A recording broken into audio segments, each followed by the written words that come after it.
నమస్కారం. నేను turbo torpedo మరియు ఇవాళ ఏమీ బజ్ అవుతోంది.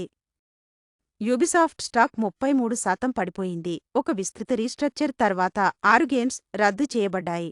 అందులో ప్రిన్స్ ఆఫ్ పర్షియా రీమేక్ కూడా ఉంది. 2 స్టూడియోలు మూసివేయబడ్డాయి మరియు €1 బిలియన్ నష్టంలోమి. కంపెనీ మరింత లీనర్, గ్రీనర్ భవిష్యత్తు కోసం రీసెట్ అవుతోంది. గాయపడినప్పటికీ జీవించి ఉన్న ఒక పర్వత సింహం పిల్లను వన్యజీవి అధికారులు కాస్టేక్ ప్రాంతం నుండి రక్షించారు. ఇది మా స్థానిక వన్యజీవులు ఇంకా పోరాట అవకాశం పొందుతున్నాయని గుర్తుచేస్తుంది. జిమ్మర్మాన్లో రాత్రి అంతా కొనసాగిన అంబర్ అలర్ట్కి ముగింపు వచ్చింది. ఒక తప్పిపోయిన అమ్మాయి సురక్షితంగా కనుగొనబడింది. ఇది ఆందోళనలో ఉన్న కుటుంబాలు మరియు మొదటి ప్రతిస్పందకులకు శాంతి తీసుకువచ్చింది. అంతేకాక ఒక యాంటీ ఎక్స్ట్రీమిజం విజువల్ నవల ఒక వన్య గోత్ ఈ గర్ల్ మీన్ను సృష్టించింది. ఇది ఇంటర్నెట్ సంస్కృతి ఏ కథనాన్ని కూడా తలకిందులుగా మార్చగాదని చూపించింది.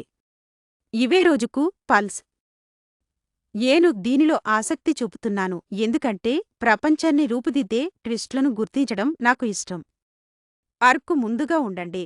టార్పెడో న్యూస్కు సబ్స్క్రైబ్ చేయండి.